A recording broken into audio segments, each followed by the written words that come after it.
as I said, we're going to go over from the very beginning for the very beginning type person looking to get into tattooing.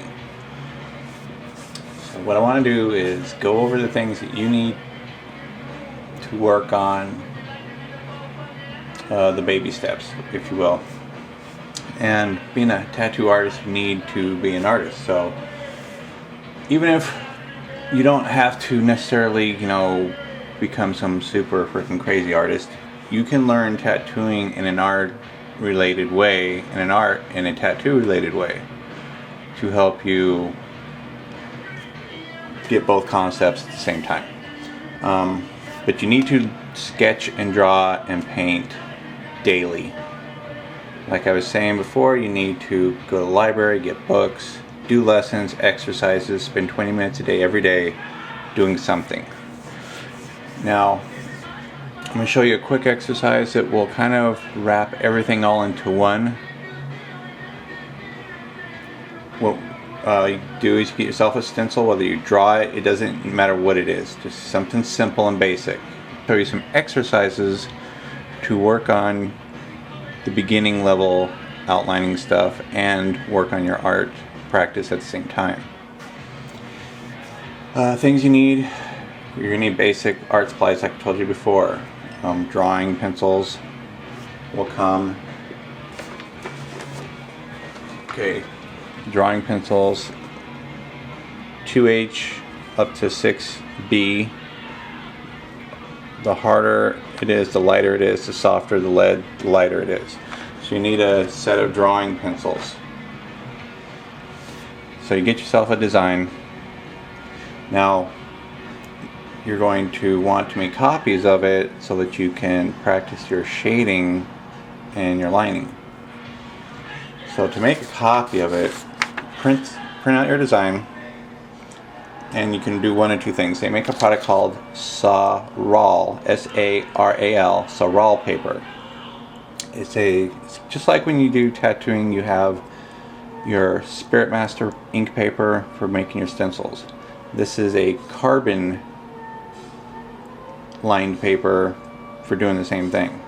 Artists use it for, not all artists, take the time to draw their shit out on the paper before they paint it.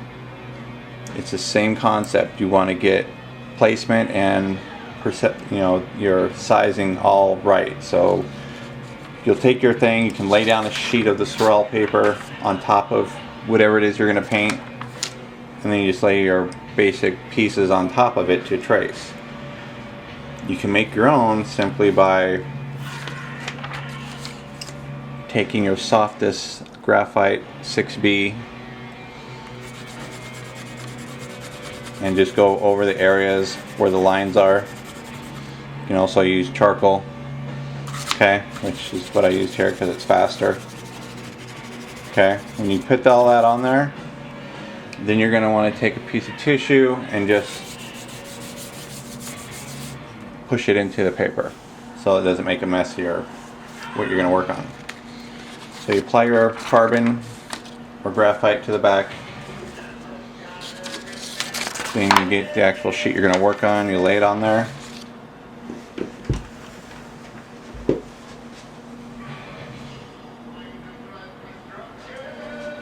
Go ahead and use a ballpoint for this.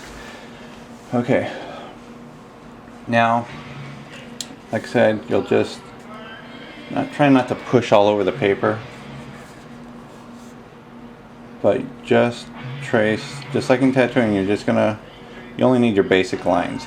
You don't have to be all super critical and careful about it, because these are just like a roadmap. It's a guide. Okay, so you go over.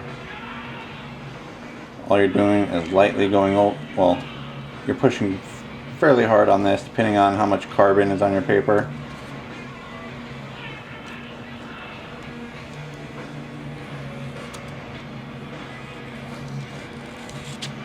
I'm of course not being too careful about this, just for the demo.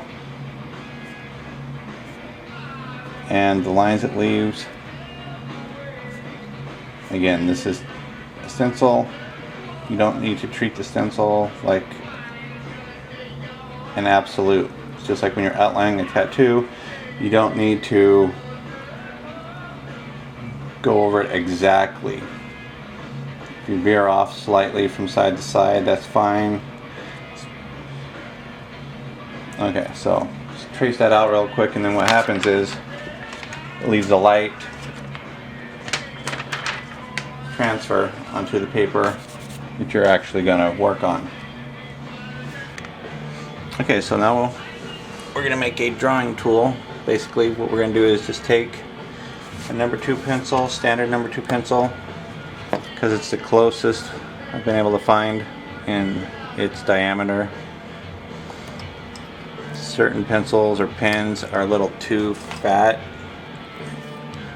You want to cut it down to the size of a length, rather, of a tube. You'll apply some tape.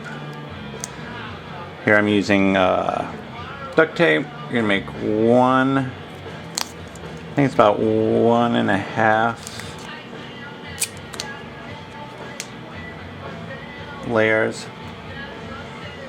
Because what you want to do is get it so that you can, it will hold your tube. You want this to be able to go inside there so it will tighten down. Okay, you want a good fit right there. You don't want, the reason for the tape is so that it fills in the gap. You don't want to wrench down on this to make it grab a regular pin, because then you'll tweak your grip, your vise. So you get that to where it holds that nicely, then you can attach a grip to it. And now the idea is that you will trace with that weight on your hand so that you get used to that. Controlling the fine lines of your drawings and your shading with the weight. And you want to attach some type of tube onto it so that you're used to that, same grip. You don't want to try to hold this weight with that little teeny tiny pencil. That's going to put too much stress on your hand. So tape up your pencil, attach it right length, tube, yada yada.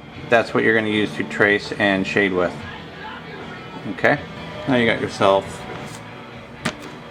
a basic stencil, you got yourself a drawing tool, and now you're just going to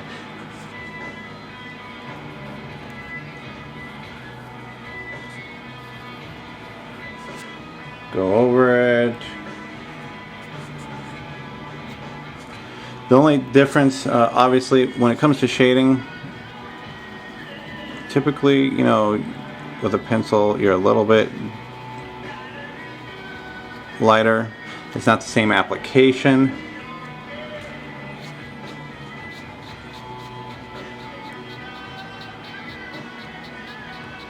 But you can still do the same hand movements. Okay.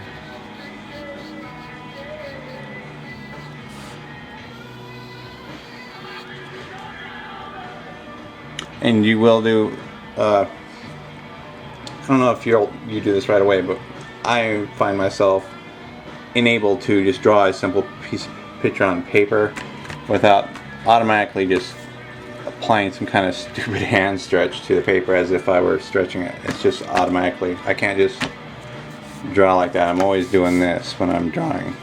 It's kind of stupid. So that's how you make your stencil. Make up a ton of them, and then just practice tracing and shading, tracing and shading, tracing and shading. You can do this to colored pencils for doing coloring. Obviously it's not the exact same movement and all that, but that's later on. We'll worry about that later. For now, we just want to get you drawing and building up your hand strength. And this way you don't have to have, you don't have to sketch shit out perfectly. You can cheat, if you will, and use a stencil the same way it's done in tattooing. So this way you get used to making stencils, using stencils, lining and shading. And most importantly, it gets you drawing which is the number one most important thing, is that your art skills get bumped up.